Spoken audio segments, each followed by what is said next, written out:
अर्जुन के लिए भगवान अर्जुन के माध्यम से हम सब के लिए कहते हैं 45वें श्लोक में, त्रैगुण्य विषया वेदाः निस्त्रैगुण्यो भवार्जुन निर्द्वन्द्वो नित्यसत्त्वस्थः निर्योगक्षेम आत्मवान। अभी हम इसका साधारण अर्थ बताएंगे, बाकी का कल देखेंगे। त्रैगुण्य विषया वेदा, वेदों में 3 गुणों का विषय विस्तार से बताया गया है और उसका बताने का तात्पर्य क्या है, इन 3 गुणों में फंसना नहीं है। जैसे यहाँ भी हम 14वें अध्याय में देखेंगे, जब गुणत्रय विभाग योग है तो 3 गुणों का सब विश्लेषण करने का तात्पर्य इन 3 गुणों के परे जाना है। तो निस्त्रय गुण्यो भवार्जुन, और उसके लिए क्या साधना है, पहले निर्द्वंद्वो भव, नित्य सत्वस्थो भव, और फिर निर्योग क्षेमवान भव, और फिर आत्मवान भव। ये 4 स्टेजेस में जब हम जाएंगे तब जाकर के हम इन वेदों में जो 3 गुणों का विस्तार से वर्णन आया है उसको समझ करके उसके परे जाने की प्रक्रिया हमको समझ में आएगी, अन्यथा हम इन 3 गुणों में ही फंसे रहेंगे। हम एक बार अपने एक मित्र के फार्मेसी की दुकान में गए, उन्होंने नया दुकान खोला था। बोले स्वामी जी आप आओ और आपकी चरण धूलि वहां डालो, कचरा डालो शॉर्ट। हम वहां गए और जाने के बाद फिर स्वामी जी ऐसा है वैसा समझाया। बोले आपकी क्या सेवा करें हम। तो हमने कहा दवाई की दुकान में आए, ऐसा करो ना, हर का 2-2 गोली दे देना, हर दवाई की 2-2 गोली दे देना, हम खा लेंगे। तो वो हंसने लगे, बोले स्वामी जी ये कोई मिठाई थोड़ी है कि मिठाई के दुकान में गए हर एक का एक सैंपल दे देना। तो हमने कहा भाई हमको क्या मालूम, आपने कहा और हमने मांगा। उसी प्रकार से हमारे शास्त्रों में, हमारे वेदों में बहुत सारी चीजें बताई है।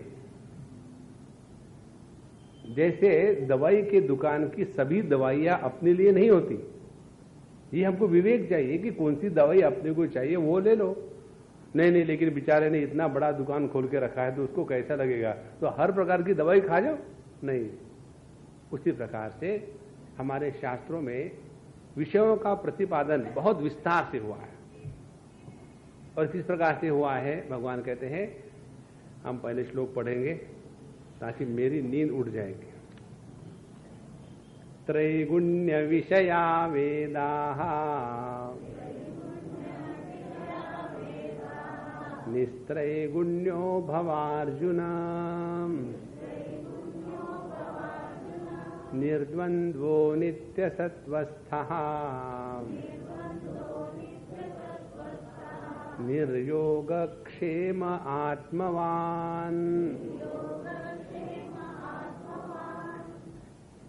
हे अर्जुन, अर्जुन माने जो रुजुत्वात् अर्जुनः, अर्जुन की परिभाषा दी है, जो सरल हृदय का है उसको अर्जुन कहते हैं। सरल हृदय का माने बेवकूफ नहीं, सरल हृदय का माने जिसके हृदय में किसी प्रकार का छल कपट नहीं है, जिसके हृदय में विचारों की स्पष्टता है, जिसके हृदय में अपने लक्ष्य के बारे में स्पष्टता है, जिसके हृदय में अपनी साधना के बारे में स्पष्टता है और जो उसमें एकाग्रता से लगा हुआ है उसको कहते हैं सरल व्यक्ति।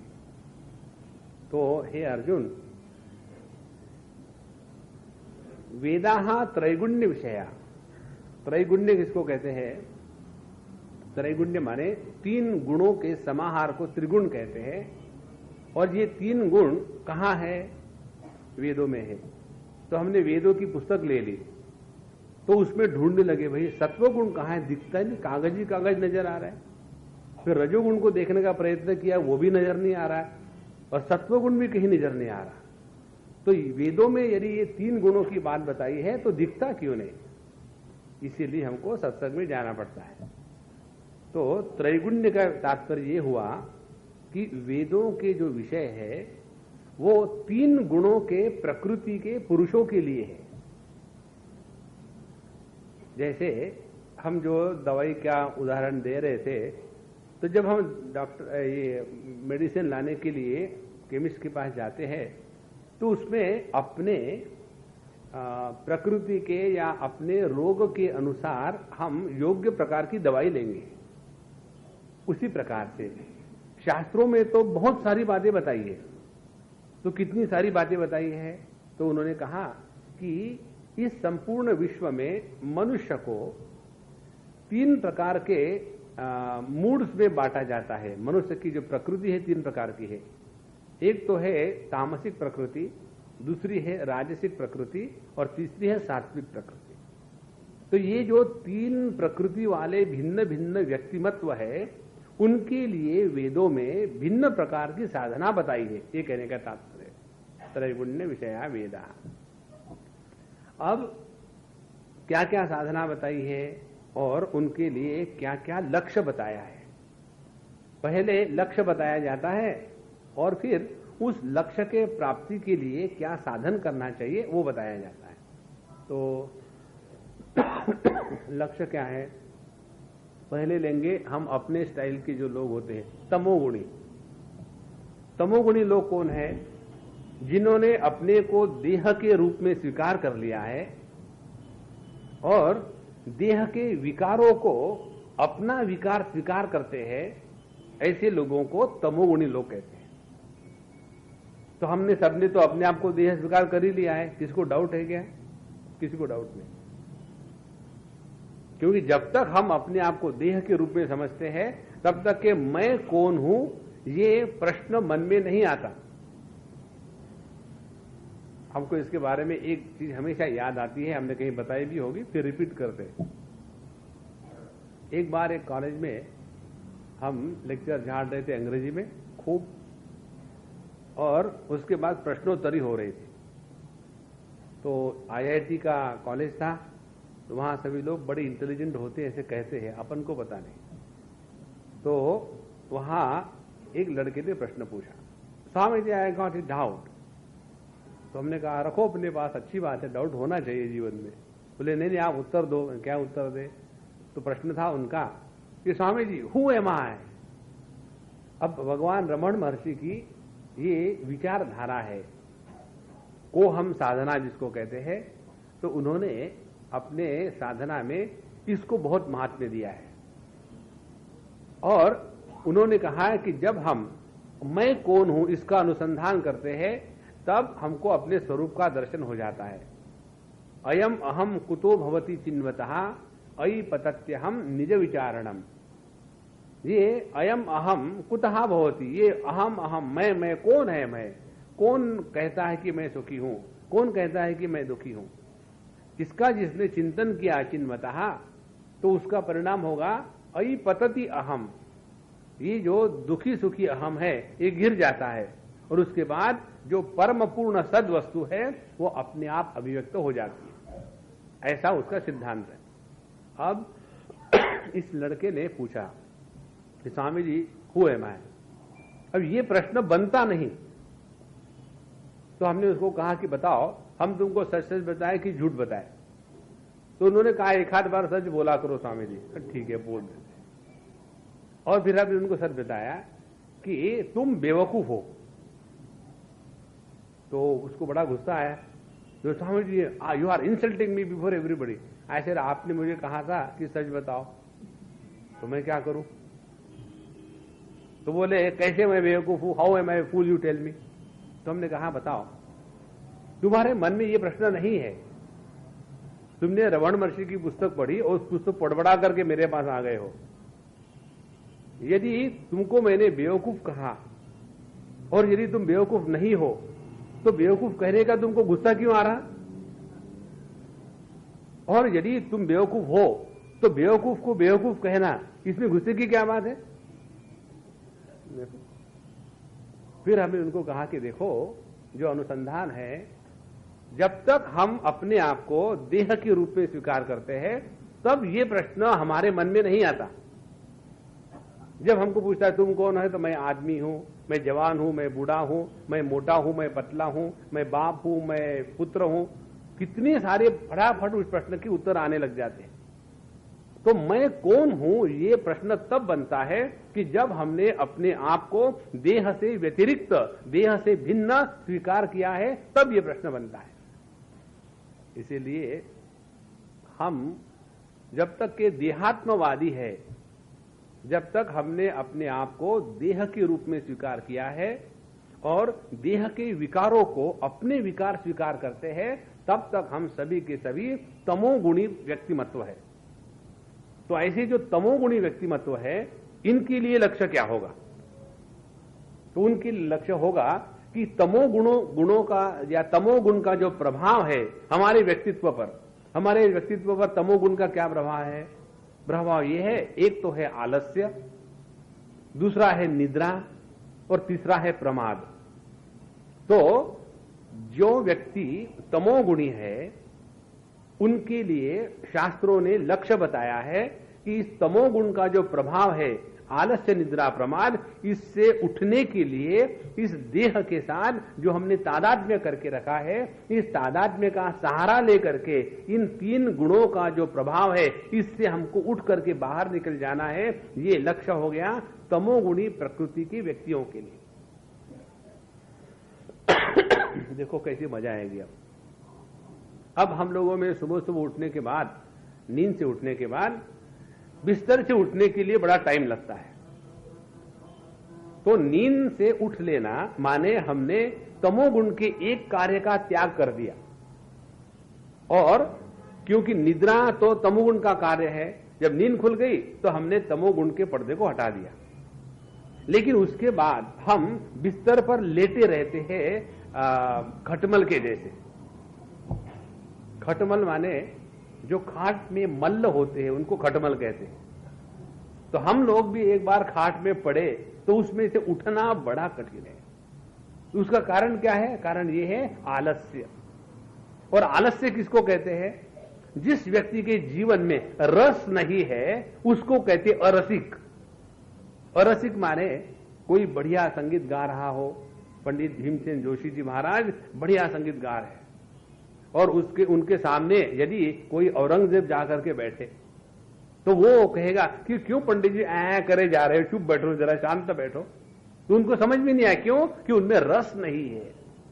तो जिस व्यक्ति के जीवन में रस नहीं होता वो व्यक्ति आलसी होते हैं।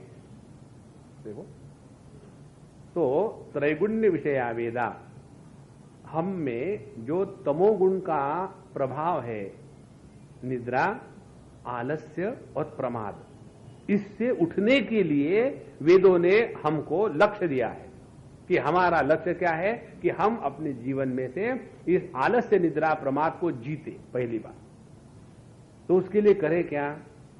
उसके लिए यही करना है कि जब हमारे सामने कोई अच्छी बात हो, कौन सी अच्छी बात हो, और वो नियम वाली बात हो।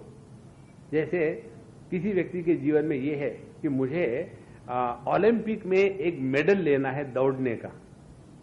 अब दौड़ करके इनको क्या मिला आज तक मुझे समझ में नहीं आया। सुबह सुबह उठ करके दौड़ने लग जाते, लेकिन उनके सामने वो लक्ष्य है, तो सुबह उठ करके वो दौड़ने लगेंगे और खाने पर कंट्रोल।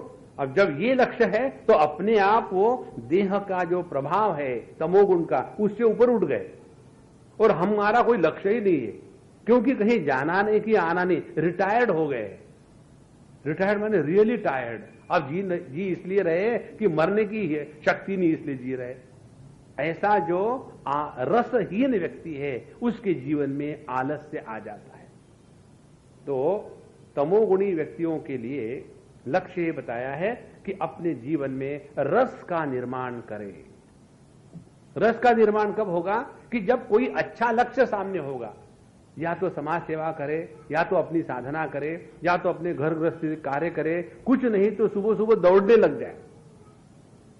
एक बार एक सज्जन ने हमको पूछा कि स्वामी जी, ये लोग सुबह सुबह जो वॉक के लिए जाते हैं, मॉर्निंग वॉक के लिए, उससे उनको क्या मिलता है?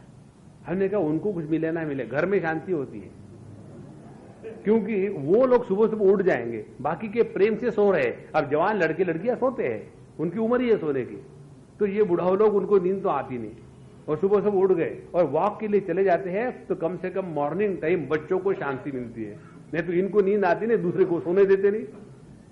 इसीलिए अपने इस आलस्य को निकालना, ये हमारे लिए शास्त्रों ने बताया है। अच्छा, इस आलस्य को कैसा निकाले? उसके लिए जो नित्य और नैमित्तिक कर्म हमारे लिए विधि विधान से बताए गए हैं, जिस व्यक्ति ने अपने जीवन में प्रातः संध्या करने का विधान जो शास्त्रों में बताया है, उसको यदि स्वीकार कर लिया हो तो क्या होगा कि सूर्य भगवान तो वो तो आलस नहीं करते, वो अपने टाइम पर आ जाते हैं। और यदि सूर्य उगने के पहले हमारे स्नान इत्यादि होने के बाद संध्या वंदन जब यदि करना का किसी ने नियम कर लिया हो तो उसके जीवन में आलस्य का प्रभाव अपने आप निकल जाता है। देखो, सुबह सुबह उठ करके ये संध्या वंदन करना, ये बताने के पीछे शास्त्रों का तात्पर्य हम लोगों को परेशान करने में नहीं है। शास्त्र को हमको परेशान करके क्या मिलेगा? कुछ नहीं। वो तो चाहते हैं हमारा उद्धार करना। इसीलिए जिन व्यक्तियों के जीवन में अपने नित्य नैमित्तिक कर्मों के प्रति आस्था है, उन व्यक्तियों के जीवन में आलस्य जो तमोगुण का प्रभाव है अपने जीवन से निकल जाएगा। अब दूसरी बात देखो, जिस व्यक्ति ने सुबह जल्दी उठना है, इसको स्वीकार किया है, तो व्यक्ति अपने आप शाम को जल्दी सोएगा। तो जो व्यक्ति रात को 9-10 बजे सो जाता है, वही सुबह 3:30-4 बजे उठ करके फ्रेश हो सकता है। और जिस व्यक्ति ने रात को 10 बजे के पहले सोने का नियम ले लिया है, उसके जीवन में लेट नाइट अडल्ट शो, ये चक्कर खत्म हो गया अपने आप। क्लबों में जाना बंद हो गया, डांडिया रास करना खामोखाम की गड़बड़ी बंद हो गई, डिस्कोर्स में नहीं आएंगे, ऑफकोर्स डिस्को में जाएंगे और फिर कहेंगे सुबह उठना बड़ा कठिन है महाराज। देखो, ये सब अपने तमोगुण को जीतने के लिए शास्त्रों ने सब बताया है। त्रैगुण्य विषया वेदा, ये तो हो गया आलस्य का बात। दूसरी बात, निद्रा। निद्रा 2 प्रकार की होती है। एक वो निद्रा जिसको लेने के बाद हम फ्रेश हो जाते हैं। पंजाबी होंगे तो फ्रेश हो जाते हैं, पंजाबी में फ्रेश नहीं होता कोई, तो वो फ्रेश हो गए। लेकिन वो निद्रा में जिसमें हम फ्रेश हो जाते हैं, उसके बाद हम उठते नहीं, फिर अपने ही बिस्तर पर लेटे रहते हैं और दुनिया भर के विचार अनावश्यक उसमें हमारी बुद्धि चलती रहती, गुजुर गुजुर गुजुर गुजुर गुजुर, निकलता कुछ नहीं उसमें से। अब देखो, ध्यान से सुनना, जो हमने स्फूर्ति, जो ताजापन, जो इंस्पिरेशन हमने नींद के द्वारा प्राप्त किया था, वो सभी का सभी ये मनोराज्य और अनाव वो सब की सब नष्ट हो गई। उसके बाद फिर देह में फिर तमोगुण का प्रभाव आने लग जाता है। क्यों? कि सत्वगुण निकल गया खामो खाम का विचार करके करके। और फिर उसके बाद दूसरी जो झपकी आती है नींद की, उस नींद के बाद उठो तो कभी भी फ्रेश नहीं लगेंगे। इसीलिए त्रैगुण्य विषया वेदा, इस तमोगुण को निकालने के लिए शास्त्र सम्मत जीवन में जब हम शास्त्र के विधि निषेध के अनुसार जीवन चलाते हैं तो अपने आप निद्रा खत्म हो जाएगी, आलस्य खत्म हो जाएगा और प्रमाद खत्म हो जाएगा। प्रमाद क्या है? प्रमाद ये कि वही की वही गलती 10 बार एफिशिएंटली रिपीट करने को प्रमाद कहते हैं। वही की वही गलती को रिपीट करना ये हर एक के बस की बात नहीं होती है। जो प्रमादी वो करते हैं। रोज सोचेंगे कि सुबह 6 बजे उठेंगे, 4 बजे उठेंगे, रोज सुबह 6 बजते हैं, 4 भी बजते हैं, वो कभी उठते नहीं। उठने के बाद रोज रोते हैं, पता नहीं मुझे क्या हो जाता है। एक अम्मा ने मुझे कहा था, स्वामी जी मैं सब कुछ कर सकती हूं, सिर्फ इसके लिए आप मुझे मदद करिए। किसके लिए? सुबह मेरे से उठना नहीं होता, क्या करूं? तो हमने कहा सादी बात है, मुझे बुला लो अपने यहाँ। और जब मैं सुबह उठ जाता हूं 3:30 बजे, तो मैं उठ करके एक ठंडे पानी की बकेट आपके ऊपर डाल दिया करूंगा, मुझे भी अभिषेक करने का पुण्य मिलेगा और आपकी भी नींद खुल जाएगी। अब देखो, जो व्यक्ति अपने आप बिस्तर छोड़ करके उठ नहीं सकता, वो किसी भी कार्य के लिए लायक नहीं है, वो डायरेक्टली नालायक है। सीधी बात है। हमको मालूम है हम कड़वे शब्दों का प्रयोग कर रहे हैं, लेकिन जब तक के मुदगर नहीं पड़ता तब तक के मोह नहीं निकलता। तो आलस्य, निद्रा और प्रमाद, ये 3 तमोगुण का प्रभाव हमारे व्यक्तित्व में है, उसको निकालना ये हमारा लक्ष्य शास्त्रों ने निश्चित कर दिया है। और उसके लिए ये किसके लिए? जिन्होंने अपने आप को स्थूल देह के रूप में स्वीकार कर लिया है। तो ऐसा व्यक्ति जब अपने स्थूल देह में रह करके स्थूल देह के प्रभाव में नहीं आता, वही मनुष्य कहने के लायक है, अन्यथा उसका जीवन केवल पेड़ पौधों के जैसा हो गया। तो ये है त्रैगुण्य विषया वेदा। अब सवाल ये है कि ये स्नान, संध्या, नित्य नैमित्तिक कर्म इत्यादि क्या सभी ने करना चाहिए? बाबा जी लोग तो नहीं करते, उन्होंने तो बढ़िया कर लिया, अपना एंटीना भी काट दिया और क्रॉस बेल्ट भी काट दिया। जब बाबा जी लोगों को ये होता है ना सन्यास की दीक्षा, तो उसमें एंटीना होता है ना, चोटी, उसको काट देते। दक्षिण में चले जाओ तो वहां ऑर्डिनरी एंटीना नहीं होता, वहां डिश एंटीना होता है। बस निकल।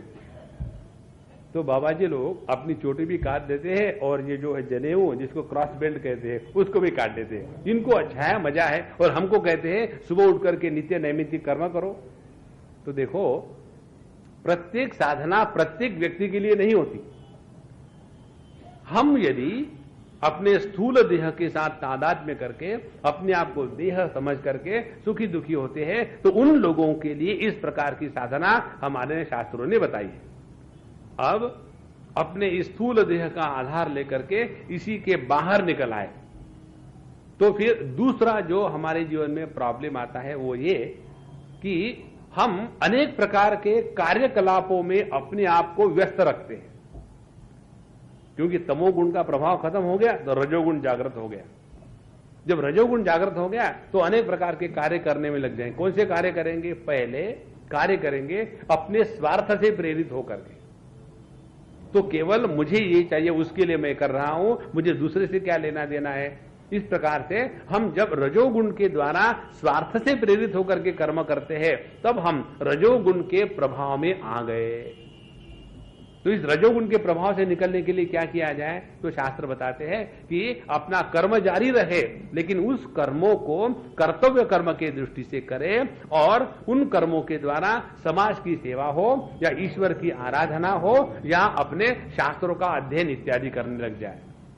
तो ये जो तमोगुण हमको स्वार्थ के प्रति प्रेरित करके बंधन में डाल रहा था, उससे निकलने के लिए शास्त्रों ने ये 3 प्रकार के मार्ग बताए। क्योंकि करना क्या है कि निस्त्रय गुण्यो भवार्जुन, हमको इन 3 गुणों के परे जाना है, ये लक्ष्य है। तो रजोगुण का प्रभाव है कर्तृत्वाभिमान और स्वार्थ से प्रेरित होकर के कर्म करना।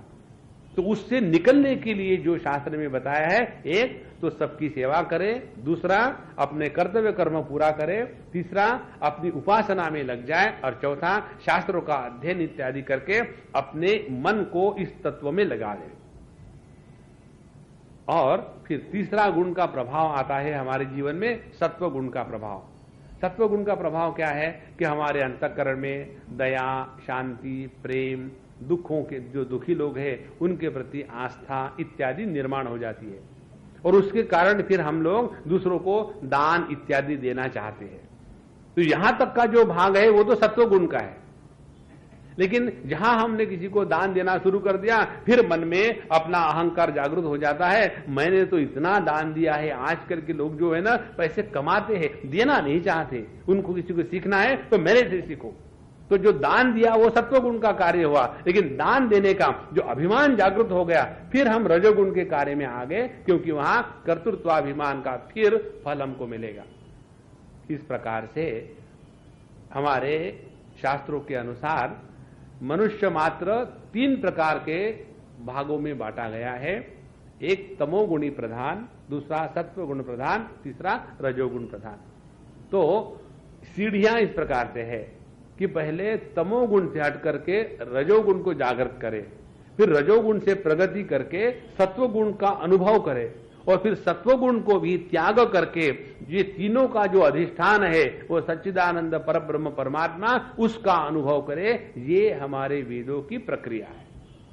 इसीलिए भगवान कहते हैं कि त्रैगुण्य विषया वेदाः। वेदों में इन 3 गुणों का विस्तार से विवरण किया हुआ है। अब जैसे बताया है कि यदि पुत्र न हो रहा हो तो पुत्र कामेष्टि यज्ञ करे। अब किसी बाबा जी ने पढ़ लिया, पुत्र नहीं हो रहा हो तो पुत्र कामेष्टि यज्ञ कर ले, और बाबा जी गए पंडित जी के पास, पंडित जी महाराज अपने को एक पुत्र कामेष्टि यज्ञ करना है। तो पंडित जी कहेंगे ठीक है, अपनी पत्नी को ले आओ। फिर हम गुस्सा करेंगे, हमको कहते हो, हम तो सन्यासी है, हमको कैसी पत्नी होगी। तो सन्यासी को पुत्र कामेष्टि यज्ञ करने का अधिकार नहीं है। लेकिन वेदों ने तो कहा है ना, अरे बाबा कर्म का हमेशा अधिकार के साथ रिश्ता होता है, हर एक कर्म हर नहीं कर सकता। तो जब हम अपने अधिकार को समझेंगे कि हमारा किस प्रकार के कर्म में अधिकार है, तो ये समझ करके जब हम जीवन जिएंगे तब हमने ये पहली बात समझी है, त्रैगुण्य विषया वेदाः। दूसरी बात, इन वेदों में विषयों का भी 3 प्रकार से वर्गीकरण किया है। पहले विषय वो है कि जो तमोगुण प्रधान है, दूसरे विषय वो है जो रजोगुण प्रधान है, और तीसरे विषय वो है जो सत्वगुण प्रधान है। तो तमोगुणी विषय कौन से है? जगत के ईंट पत्थरों में फंस करके उन्हीं के पीछे लगे रहना, ये तमोगुण विषयों के पीछे अपने आप को जड़त्व में बांध लेना है। एक हमारे मित्र थे, दिल्ली की बात है, बड़े अच्छे पढ़े लिखे थे, एम्बेसी से रिटायर हो गए थे, अमेरिकन थे, और हमेशा हमारे सत्संग में आते थे। एक बार उन्होंने कहा कि स्वामी जी आप हमेशा जाते हो बद्री केदार, मुझे भी ले चलो। मैं चलो हम जा रहे। उन्होंने पैसे वैसे दे दिए, सब कुछ कर लिया, और जाने का जब दिन आया तब उन्होंने कहा कि स्वामी जी माफ करना, मैं तो नहीं आ सकता हूं। तो हमने कहा फिर अपने पैसे वापस ले लो। बोले नहीं, पैसे नहीं वापस लेंगे, आपको जो करना है करो उसका। मैं धन्यवाद, फिर 2 बार ऐसा और करो, कोई बात नहीं। फिर उन्होंने कहा कि आप पूछते नहीं क्यों नहीं आ रहे। हमने कहा कुछ ना कुछ कारण होगा इसलिए नहीं आ रहे, पूछना क्या है, आप नहीं आ रहे इसकी हमकी बड़ी खुशी है, मत आओ। बोले हम इसलिए नहीं आ रहे, 2 समस्या है हमारे सामने। कौन सी समस्या? हमारा घर है, उसमें कोई नहीं रहेगा तो पीछे से कोई आकर के कुछ कर लेगा तो, और दूसरा हमारा एक कुत्ता है, उस कुत्ते को कौन देखेगा। अब देखो, ईंट पत्थर का घर और गॉड को देखने के जाने के लिए डॉग का प्रतिबंध आ रहा। देखो, ये है तमोगुणी विषयों में अपने आप को बांध रखना। दूसरे है रजोगुणी विषय। कौन से? रजोगुणी विषय होते हैं अपने कर्मों में फंसे रहना। जब हम अपने कर्मों में फंसे रहते हैं तब हमको और दूसरी बात सूझती ही नहीं, क्योंकि हम इन कर्मों में ही आनंद लेने लग जाते हैं। हृदय में अनेक प्रकार की आशाएं हैं और अनेक प्रकार की कामनाओं को पूर्ण करने की इच्छा है। तो जब हमारे हृदय में इन रजोगुणी विषयों के प्रति महात्म्य होता है तो ऐसे लोग कहते हैं, ये बाबा जी लोग केवल लेक्चर देते रहते, कुछ करो। और कुछ करो माने कुछ भी करो क्या? समझदारी से तो करना है ना। लेकिन जहां उनको विचारों का, चिंतनों का सिलसिला दिखता है तो ये जो वर्क एडिक्ट जो होते हैं, वर्कोहोलिक का तात्पर्य है जिन्होंने वर्क करके अपने हृदय में होल कर लिया है, उनको कहते हैं वर्कोहोलिक। तो ऐसे जो लोग हैं उनको शांत बैठना, शास्त्रों का अध्ययन करना या मेडिटेशन करना या कभी कोई चीज पढ़ना, समझ लेना, उसमें उनको मजा नहीं आता। तो ये जो रजोगुण का दूसरा विषय है, कर्म में बहुत ही ज्यादा आस्था लगा देना। और जिन लोगों के मन में कर्म में बहुत ज्यादा आस्था होती है वो लोग केवल जिंदगी भर उसी में फंसे रहते हैं। अभी अभी की बात है, हम दक्षिण में गए थे और वहां किसी फंक्शन में गए थे और वहां इतने सारे पंडित इकट्ठे हो गए थे, 25-30 पंडित, और सभी के सभी कोई ना कोई कर्म कांड कर रहे थे और हम देख रहे थे। हमको बड़ा आनंद आ रहा था। सब कुछ होने के बाद उनमें से जो ज्येष्ठ पंडित जी थे, ब्रह्मा जी जिसको कहते हैं, वो आकर के हमसे बात करने लग गए और उन्होंने हमको बताया कि स्वामी जी हम आपको 3 दिन से देख रहे हैं। तो हमने कहा कि हाँ, मैं 3 दिन से यहां हूं, तो आपको कोई चॉइस है ही नहीं, देखना तो पड़ेगा ही, नहीं तो आंखें बंद कर लो, मैं जाने वाला नहीं यहां से। तो बोले हमने एक चीज देखी है, आप 3 दिन से यहां बैठे हो और शांत बैठे रहते हो, आपको यहाँ की बोली समझ में नहीं आती, कुछ समझ में नहीं आता, और शांत कैसे बैठ लेते हो? और हम लोग इतना कर रहे, हमसे तो 1 मिनट शांत बैठने नहीं होता। देखो, केवल शरीर को, देह को हिलाना या अपने मन में अनेक संकल्प विकल्प लाना, यही जीवन का सार्थक नहीं है। जीवन में और भी कुछ और अच्छी बातें हैं। तो जिनके मन में कर्म के प्रति अनावश्यक आस्था होती है, वो लोग इस रजोगुण के कार्य में, विषय में फंसे हुए हैं। और तीसरे जो लोग हैं वो सत्वगुण का जो कार्य है, जिसमें ज्ञान की प्रधानता, शांति इत्यादि, वो लोग थोड़ी भी कहीं गड़बड़ हो गई तो उसके द्वारा विक्षेपित हो जाते हैं। तो तीनों के तीनों, तमोगुण, रजोगुण और सत्वगुण, इनके जो विषय है उनमें हमको फंसना नहीं है। और इन तीन गुणों का जो प्रभाव हमारे अपने जीवन में आता है उसमें हमको फंसना नहीं है। ये हमारे वेदों के द्वारा हम सबको बताया गया लक्ष्य है। त्रैगुण्य विषया वेदा। और इसीलिए निस्त्रैगुण्यो भवार्जुन, ये अर्जुन तुमको इन सब के ऊपर उठना है। जैसे कोई ऐसा कहता, क्या कहता भी है, कैसे आजकल सिगरेट की जो एडवर्टाइजमेंट आती है ना, उसमें कहते हैं cigarette smoking is injurious to health, therefore smoke Wills. और बड़ी बड़ी एडवर्टाइजमेंट भी लगाते। तो यदि किसी वस्तु की हमने दोष बताए हैं तो उन दोष बताने के बाद उस वस्तु का त्याग होना चाहिए, यह स्वाभाविक बात बनती है। जैसे किसी को बताया कि यदि आप और दारू पियोगे या सिगरेट पियोगे तो आपको कैंसर हो गया है और कष्ट होंगे, इसीलिए और पियो या बंद कर डालो। उसी प्रकार से ये तीन गुणों की कहानी शास्त्रों में बताने के बाद हमको ये समझना चाहिए कि इन तीन गुणों में हमको फंसना नहीं है, उसके ऊपर उठना है, ये तात्पर्य है। नहीं तो हम कर्मकांड में फंसे रहेंगे, नहीं तो हम स्वार्थ में फंसे रहेंगे, नहीं तो हम दुनिया का भला करने में इतने फंस जाते हैं कि अपनी भलाई भूल गए। इसीलिए त्रैगुण्य विषया वेदा निस्त्रैगुण्यो भवार्जुन। तो इन तीन गुणों के परे हमको जाना है। अब सवाल यह आता है कि महाराज आपने तो बता दिया तीन गुणों के परे जाओ, लेकिन कैसे जावे? तीन गुणों के परे जाने की प्रक्रिया क्या है? तो भगवान ने एक शब्द में बता दी, निर्द्वंद्वो भव। द्वंद्व किसको कहते हैं? जोड़े को द्वंद्व कहते हैं। जैसे सुख के साथ दुख आ गया और गर्मी के साथ ठंड आ गई, उसके बाद रात के साथ दिन आ गया, जन्म के साथ मृत्यु आ गया। तो इस जगत के सभी विषय जो है वो द्वंद्वात्मक है। और हमारे जितने भी अनुभूतियां है, अनुभव है, वो भी द्वंद्वात्मक है। तो कहते हैं निर्द्वंद्वो भव। अब देखो ये बड़ी सरल बात है और इसीलिए हम लोगों को समझ में नहीं आती, क्योंकि हम लोग टेढ़े हैं। सरल बात क्या है कि यदि दिन के बाद रात आती है, रात के बाद दिन आती है, तो उसको स्वीकार करने के सिवा दूसरा कोई चारा नहीं है। There is no way out, either we accept or we suffer. और यही सिद्धांत हर चीज के बारे में है। जहां जन्म है वहां मृत्यु अनिवार्य है। आज हमारी हेल्थ अच्छी होगी तो कल अच्छी रहे, ये कोई आवश्यकता नहीं है।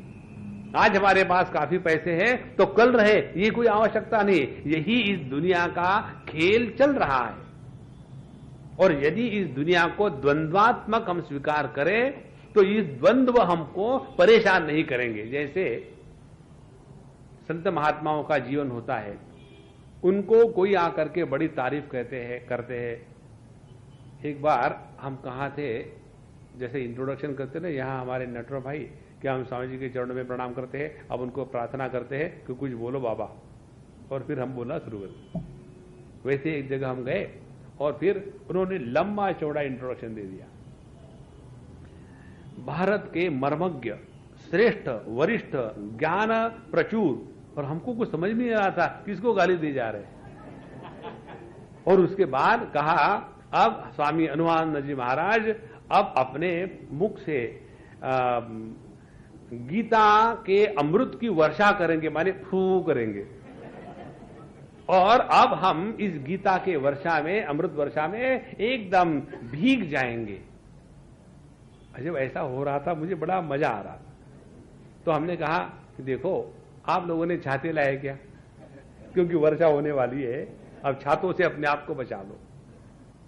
तो जब कोई खूब तारीफ करे तो समझ लेना थोड़े समय के बाद वही गाली देने वाला है। जिसको तारीफ करनी आती है वो गाली देने में उस्ताद होता है, और जो आज हमारा शत्रु है या जो आज हमारे प्रति इंडिफरेंट है, उदासीन है, कल जाकर के वही दोस्त बनता है। देखो, ये इस दुनिया का नियम है। इसीलिए निर्द्वंद्वो भव, हमारा जीवन इस प्रकार से चले कि जगत के द्वंद्वों के द्वारा हम प्रभावित न होवे। द्वंद्वों के द्वारा प्रभावित न होने की प्रक्रिया क्या है? प्रक्रिया यह है कि यदि, जैसे भगवान ने बताया इसी अध्याय में, मात्रा स्पर्शास्तु कौन्तेय शीतोष्ण सुख दुखदा आगमा अपायिना अतः अनित्याः तान तितिक्षस्व भारत। हमारा प्रत्येक जो अनुभव है, चाहे सुखदायक हो या दुखदायक हो, उन सब की जीवनी एक ही प्रकार की है। क्या जीवनी है? वो समय में प्रारंभ होता है, कुछ समय तक रखता है, और कुछ समय के बाद वो कितना भी अच्छा या कितना भी बुरा अनुभव हो वो समाप्त हो जाता है। तो उसको करे क्या? तितिक्षस्व भारत, उसको हमको सह लेना चाहिए। तो निर्द्वंद्व होने का तात्पर्य क्या है? हमारी सहन शक्ति इतनी जबरदस्त हो जाए कि दुनिया की कोई भी शक्ति हमको हिला न सके। इसीलिए निर्द्वंद्वो भव। तो हर एक के जीवन में सुख दुख आते हैं, ऐसा नहीं कि अपने ही जीवन में आते हैं। हर एक के जीवन में लाभ हानि होती है कि ऐसे नहीं हमको ही लाभ हानि हो रही है। तो जितना इन द्वंद्वों के द्वारा हम समझदारी के साथ प्रभावित नहीं होंगे, ये निर्णय कर लेंगे, उतना हमने इस 3 गुणों के परे जाने की साधना शुरू कर दी है। ध्यान रखना लक्ष्य का ध्यान यह है कि हमको अपने आप को इन 3 गुणों के चक्कर से उठ जाना है। ये जो ताश खेलने वाले होते हैं ना, 3 पत्ती, वो यही गेम है। सत्व को निकालो, रजस को निकालो, तमस को निकालो, और उसके पीछे हमको चले जाना है। तो निर्द्वंद्वो भव। और ये द्वंद्व केवल वस्तुओं में नहीं होते, वस्तुओं में, व्यक्तियों में, अपने अनुभूतियों में, अपनी भिन्न प्रकार की जो इंटरेक्शन है उसमें सब में द्वंद्व आ जाते। निर्द्वंद्वो भव। अच्छा, ये निर्द्वंद्व होने के लिए क्या साधना करनी चाहिए? अगली स्टेप और बताते हैं। नित्य सत्वस्था भव। नित्य सत्वस्थ। नित्य सत्वस्थ का तात्पर्य क्या है? सत्वस्थ तो हम ही होते हैं कभी कभी। समझो कहीं से जा रहे हैं और एक हाथ बच्चा गिर गया, तो हम तुरंत जाकर के बच्चे को उठाते, बेटा लग तो नहीं गया, कोई बात नहीं, उसको पहुंचा दिया घर या उसको खड़ा कर दिया। तो किसी दुख को देख करके हमारे मन में करुणा का, दया का जो भाव आ गया, वो है सत्वगुण का कार्य। वो तो आ ही जाता है हर एक के मन में, कितना भी क्रूएल आदमी हो उसके भी मन में सत्व का भाव कभी ना कभी आ ही जाता है। लेकिन ये कैसा है? अनित्य सत्व है, ये हमेशा टिकता नहीं, थोड़ी देर के लिए आ गया और फिर चला गया। एक मां ने अपने लड़की को कहा, उसने कुछ अच्छा कार्य किया,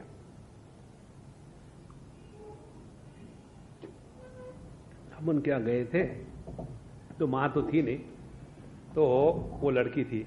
तो जैसे हम गए, उन्होंने पूछा, स्वामी जी आप पानी पिएंगे? हाँ पानी पिया, और उसके साथ कुछ खाने के लिए दे दो? मैंने दे दो। और हम बैठ रहे थे अम्मा आने तक के। और जैसे अम्मा आ गई तो अम्मा ने कहा कि स्वामी जी कुछ दिया कि नहीं जब से आके बैठे? तो उन्होंने कहा नहीं अम्मा, हमने स्वामी जी को पानी दिया, खाने को लड्डू दिया, और स्वामी जी के साथ वार्तालाप कर रहे। तो उस मां ने कहा, तुम ये कब से सीख गई? तो उस लड़की ने कहा, कम से कम एक आध बार तो तुमने मुझे अच्छा कहा। देखो, माने वो नित्य सत्वस्थ नहीं है, हमेशा लड़की के दोष ही देखते रहती है। तो कभी कभी हमारे मन में सत्व का उदय हो जाता है, दया आ गई, किसके प्रति प्रेम आ गया, लेकिन ये नित्य बात नहीं है, अनित्य है। भगवान कहते हैं नित्य सत्वस्थः। नित्य सत्व में कौन स्थित होगा? केवल ईश्वर सत्य होता है, बाकी कोई नहीं हो सकता। क्योंकि ईश्वर को हम चाहे गाली दें, चाहे उनकी पूजा करें, उनको उसके द्वारा कोई प्रभाव नहीं, क्योंकि वो सभी चीजों से ऊपर उठ गए हैं। जैसे हम अपने दाहिने जेब से पैसे निकाल करके बाएं जेब में रखे तो कोई लाभ हानि नहीं, ये हमको मालूम है। लेकिन यदि हमारे जेब से दूसरे के जेब में गई तो लाभ हानि है। लेकिन ईश्वर की दृष्टि से देखा जाए तो जब दूसरा कोई है ही नहीं तो उनके लिए लाभ हानि सुख दुख इत्यादि का कोई महात्म्य नहीं है। तो नित्य सत्वस्थ भव का तात्पर्य है कि अपने हृदय में जो ईश्वर तत्व है उसके प्रति समर्पित रहो हमेशा, ये उसका तात्पर्य है। तो निर्द्वंद्वो भव, जगत के साथ व्यवहार करते समय अपने आप को समझदारी के साथ, तितिक्षा के साथ और सहने की शक्ति के साथ जगत में रखो। और ये करते समय हम केवल अपने आत्मबल से या विल पावर से ज्यादा नहीं टिक सकते हैं कि जब हमने अपने साथ ईश्वर के शक्ति को अपने हृदय में आह्वान किया है तब जाकर के। तो नित्य सत्वस्था भव माने हम अपने जीवन में ईश्वर तत्व को प्रधानता से ले आवे।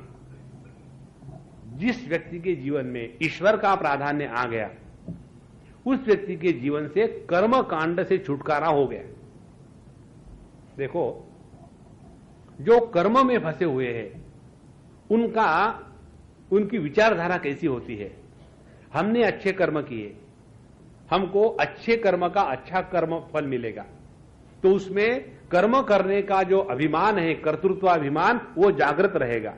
दूसरी बात, हम कर्म और कर्म फल का जो सिद्धांत है उसमें ही जकड़े रहेंगे। यहां हमने परमात्मा को, ईश्वर को कहीं लाया ही नहीं। और जहां हमने ईश्वर को अपने हृदय में जागृत कर दिया तो ईश्वर को जागृत करने के बाद कर्मों और कर्म फल से आस्था निकल जाती है और ईश्वर के इच्छा के प्रति हम समर्पित हो जाते हैं। जो व्यक्ति ईश्वर के इच्छा के प्रति समर्पित हो जाता है वो जीवन में कभी दुखी नहीं होता। दुखी होने का एकमात्र तात्पर्य है, कारण है, वो ये है कि हमने ईश्वर की इच्छा के साथ अपनी इच्छा को नहीं मिलाया। जहां हमने अपनी इच्छा को ईश्वर की इच्छा के साथ मिला दिया, समझ लेना उसी क्षण से अपने जीवन के सभी दुख एकदम भस्मसात हो जाते हैं। एक छोटी सी बात ले लो, जिस दिशा में नदी का प्रवाह बह रहा है, पानी बह रहा है, उसी दिशा में यदि हमको तैरना है तो आनंद है, कोई परेशानी थोड़ी है। हम एक बार इलाहाबाद में थे और गर्मी के दिन थी, शाम को जाते थे गंगा जी किनारे, और वहां गंगा जी का बहुत विस्तृत पात्र है और बड़ी प्यार से धारा बहती धीरे धीरे। तो हम जाकर के कूद ले 1 घंटा 2 घंटा बड़े ठंडे पानी में, और जिस दिशा में गंगा जी के प्रवाह चल रहा है उस दिशा में केवल एकदम फ्लोटिंग करते रहे तो 1 मील तक आराम से बिना हाथ पैर हिले निकल जाते हैं। यदि उल्टा तैरना हो तो दुनिया भर की ताकत, परेशानी और थकावट। यही बात है, जब प्रभु की इच्छा के साथ हम बहने लग जाते हैं तो आराम है, शांति है, प्रेम है, थकावट नहीं, प्रयत्न नहीं। लेकिन जब उसकी इच्छा के विरुद्ध जब हम शुरू कर देते हैं तो हमारे जीवन में कष्ट है, दुख है, सभी परेशानियां हैं। इसलिए कर्म से ऊपर उठना तब होता है कि जब हमने ईश्वर के विधान को स्वीकार किया है और जो ईश्वर हमारे हृदय में बैठा है उसके प्रति हम समर्पित है। जो थारी रहा है सो मारी रहा है। जब हमने इस ईश्वर तत्व को स्वीकार किया है तब हम नित्य सत्वस्थ हो गए। अच्छा, ईश्वर को और ईश्वर के विधान को स्वीकार करना माने क्या?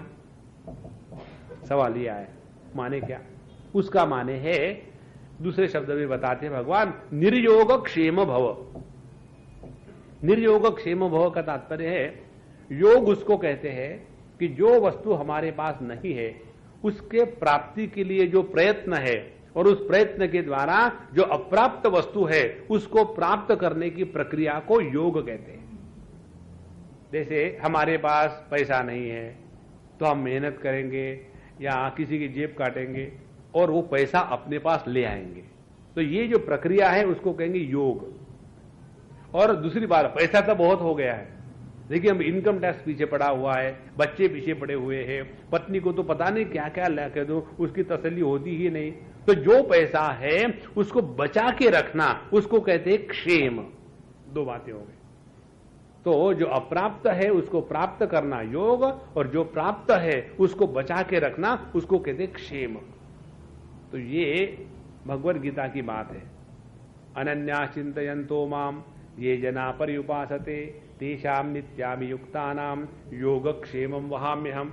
लेकिन हमारे LIC के लोगों ने योगक्षेमम वहाम्यहम भगवद गीता की बात चुरा ली, और हम उन पर तो विश्वास करते हैं और ओरिजिनली जो कन्हैया ने कहा है उस पर विश्वास नहीं रखते। जब भगवान कहते कि मैं तुम्हारे योगक्षेम का देखूंगा, हमारा उस पर विश्वास थोड़ी है। और LIC वाले कहते आप पैसे भरो मर जाओ, उसके बाद हम आपके कुटुंब का ठीक से पालन पोषण करेंगे, उस पर हमारा विश्वास है। हरे कृष्ण। तो निर्योग क्षेमवान भव, अपने जीवन से इन दोनों चीजों को हटा देना। कैसे हटा देना? देखो, यदि हम अपने इसी जीवन को सिंसियरली किसी भी बायसनेस को न ला करके देखें, तो आज की तारीख में आज तक जो हमको मिला है उसके लिए हम लायक नहीं थे। ये बात सत्य है। हम हर एक व्यक्ति देखता है कि अपने अगल बगल में हमसे अच्छे लोग होते हैं, अपने अगल बगल में हमसे ज्यादा काबिल लोग होते हैं, लेकिन फिर भी उनको उतना नहीं मिला जितना हमको प्रभु ने दिया है। तो जब इस बात के बारे में जागृत हो जाते हैं तो सवाल ये आता है कि आज तक जब उसने हमको निभाया है तो आगे भी वो ही निभाएगा। जब प्रभु के इस योग क्षेम के सिद्धांत को हम पूरी तरह से हृदय में उतार लेते हैं तो ये फक्कड़ महात्माओं की जो मस्ती है ना, वो मस्ती चढ़ जाती। और हमको तो यही चिंता रहती है कि पता नहीं आगे जाके क्या होगा, इसका ये करना उसको वो करना। आज तक प्रभु ने देखा है भैया, आगे भी वही देखेगा। जिसके हृदय में परमात्मा के संकल्प पर संदेह नहीं है। कोई एक बार एक श्रद्धे ने पूछा था, स्वामी जी आपके जीवन का सिद्धांत क्या है? तो हमने कहा हमारे जीवन का सिद्धांत है डेली वेज पर जीना। जो डेली वेज कमाते हैं ना, वो उस दिन का उस दिन कमाया, खा करके फूक फाक करके फिर अपने तसल्ली हो गए, कल का कल देखा जाएगा। तो हमारा यही सिद्धांत है। रोज 2 टाइम का खाना मिल गया तो हमको बड़ी खुशी हो जाती है, भगवान ने आज खाना दे दिया, अब कल का कल देखा जाएगा। यदि हम इस योग क्षेम को इस दृष्टि से स्वीकार करें तो अपने आप हम नित्य सत्वस्थ हो जाएंगे। क्यों? कि नित्य सत्व केवल ईश्वर में समर्पण के द्वारा ही हो सकता है। और हम जब अपने अंतःकरण में जो सत्व गुण का प्रादुर्भाव होता है उसमें रहने का प्रयत्न करेंगे तो वो नित्य सत्व नहीं होगा, क्योंकि उसमें रजोगुण और तमोगुण की मिलावट आती ही रहेगी। नित्य सत्वस्थः भव, निर्योग क्षेम भव। आज तक प्रभु ने हमारा सब संभाल किया है। एक भागवत के जो महान भाष्यकार हो गए श्रीधर स्वामी जी महाराज, उनके बारे में कथा आती है कि जब वो बच्चे थे और एकदम सॉलिड बेवकूफ थे, और एक बार वहां विजयनगर के जो राजा थे उनके जो एक मंत्री थे, मंत्री कहते थे यदि कोई उपासना करे, भगवान की कृपा हो जाए तो पंगु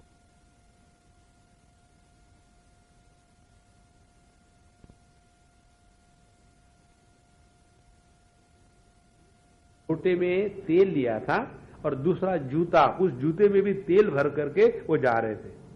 तो जब ऐसे बेवकूफ को देखा तो राजा ने कहा कि इसका भी हो सकता है उद्धार भगवान की उपासना से। बोले हाँ जरूर हो सकता है, बुलाओ उसको। तो उसको पूछा तुम ऐसे क्यों ले जा रहे?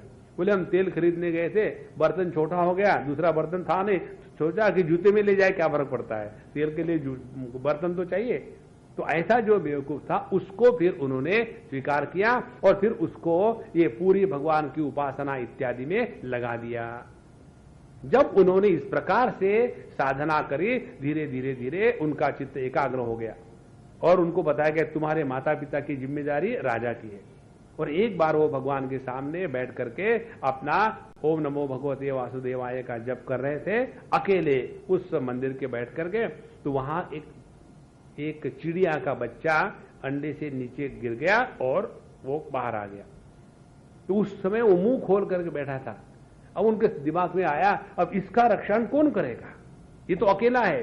कोई बिल्ली बिल्ली आ जाएगी, खा जाएगी इसको खाना कौन देगा। उसी समय दो मक्खियां झगड़ा कर रही थी और झगड़ा करते करते दोनों उनके मुख के बीच में लैंड हो गई, प्लेन की जैसे उनके मुख लैंड हो गई, इसने मुंह बंद कर दिया और उसको अपना खाना वहीं पहुंच गया। उसी समय उस संत ने डिसाइड किया कि अब मेरे माता पिता को देखने के लिए राजा की कोई आवश्यकता नहीं, जो इस छोटे बच्चे को देख सकता है तो वो क्या हमारा देखभाल नहीं कर सकता। निर्योग क्षेम आत्मवाद, जितनी हमारी निष्ठा, जितना हमारा विश्वास पक्का होगा कि आज तक प्रभु ने हमारी देखभाल करी है, आगे भी वो करेगा, इसमें संदेह मत रखो। हमारे उड़िया बाबा जी महाराज कहते थे, यदि 3 दिन तक हम बिना किसी संदेह से खाना भी नहीं मिला तो भी केवल प्रभु के स्मरण में रहे, तो देखेंगे हम अपने जो भूख है उसको जीत लेते हैं और उसके जीवन में कभी भी खाने पीने की समस्या आती ही नहीं। ये संतों के वचन है। इसलिए योगक्षेमम, तो निर्योग क्षेम। निर्योग क्षेम हम कब होंगे, ये देखो कितने सुंदर शब्द रखे भगवान ने। निर्योग क्षेम कब होंगे, जब हम आत्मवान होंगे तब, जब हम अपने उपाधिवान होंगे, उपाधि में फंसे हुए हैं तो दिमाग में यही आता रहेगा कि देखो हमारे देह का पता नहीं बुढ़ापे में जाकर के क्या होगा, जो होना है वही होगा, nobody can stop that. एक बात आपको बता दें, प्रत्येक का देह जो है उसको आजकल की अंग्रेजी भाषा में कहते हैं हार्डवेयर। हार्डवेयर माने ये कंप्यूटर जो होते हैं ना, उसको हार्डवेयर कहते हैं। और ये कंप्यूटर के अंदर में सॉफ्टवेयर होता है और वो सॉफ्टवेयर का नाम होता है कोई ना कोई। तो ये अपने सबके हार्डवेयर के अंदर में जो सॉफ्टवेयर है उसका नाम है प्रारब्ध सॉफ्टवेयर। तो जिस नियम से इस देह का निर्माण हुआ है और जिस नियम से इस देह का नाश होने वाला है, उसको भगवान भी नहीं बदल सकते। एक कथा आती है महाभारत में कि जब कर्ण गिर गए थे, मरने के लिए तैयार थे, तो उस समय भगवान कृष्ण ने जाकर के उनको अपने गोद में लिया और पूछा कि कर्ण तुम मांगो, तुमको क्या चाहिए हम दे देंगे।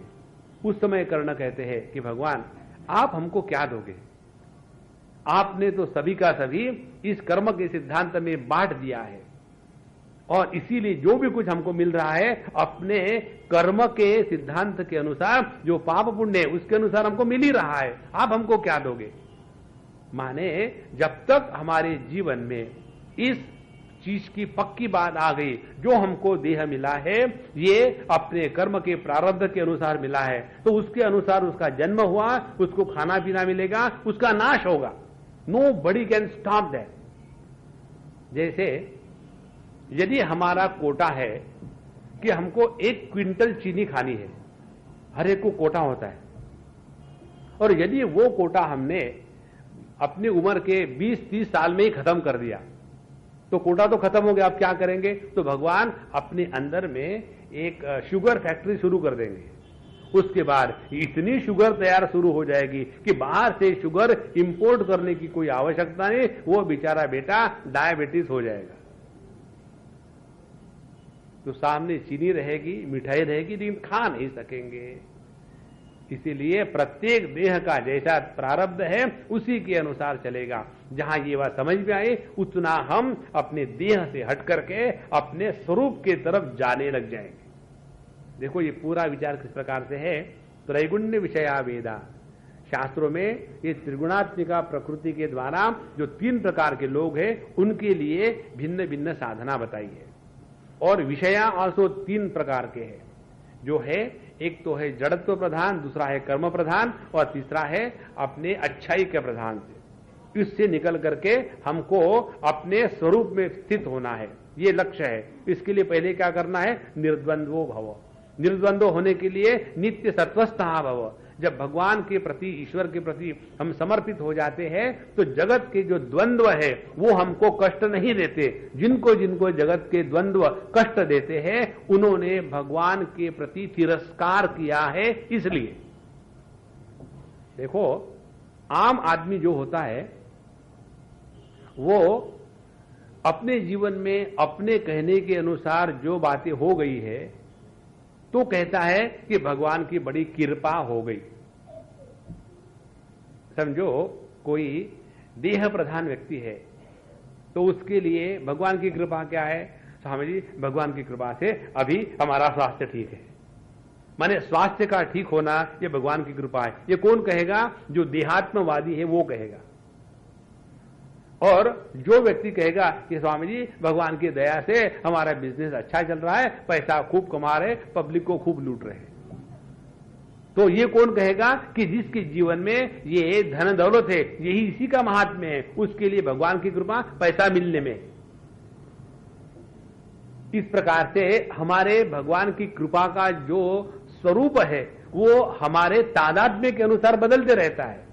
लेकिन असली भगवान की कृपा क्या है? असली भगवान की कृपा यह है कि अब हम इन तीन गुणों में कहीं फंसते नहीं। अब एक ही लगन लगी है कि हमको अपने कन्हैया के दर्शन इसी देह में, इसी जन्म में अभी के अभी हो जाए और इसके सिवा हमको कुछ नहीं चाहिए। जब ये लगन लग जाती है तब हम में असली भगवान की कृपा हुई है। ये कौन कहेगा कि जिसके जीवन में जगत के प्रति, सभी भोगों के प्रति पूर्ण वैराग्य जागृत हो गया है, ऐसा ही व्यक्ति परमात्मा के दर्शन के लिए तड़पता है। मोहे लागी लगन हरि दर्शन की, तब हो गई असली भगवान की कृपा। इसलिए नित्य सत्वस्थः और उसके बाद निर्योगक्षेम। दुनिया तो ऐसी ही चलती रहेगी, कभी ऊपर कभी नीचे, हमेशा ऐसा ही रहा है, इसमें नई बात कुछ नहीं है। और आत्मवान, जब इस प्रकार से उपाधियों से हट करके जब हमारा चिंतन अपने स्वरूप के बारे में जागृत हो जाएगा तब हम आत्मवान हो गए। देखो सुरेश्वराचार्य जी महाराज एक जगह कहते हैं, जिस किसके द्वारा हम अपने मन के वृत्तियों को अपने स्वरूप के तरफ ले जा सकेंगे वो हमारी आध्यात्मिक साधना है। फिर चाहे आप योग करो, चाहे कर्म करो, चाहे ज्ञान करो, चाहे भक्ति करो, सवाल यह है कि आपके विचारों की धारा बहिर्गामी है या आपके विचारों की धारा उल्टी हो गई है। इस विचारों की उल्टी धारा को ही राधा रानी कहते हैं। धारा को उल्टा को तो राधा हो जाती है।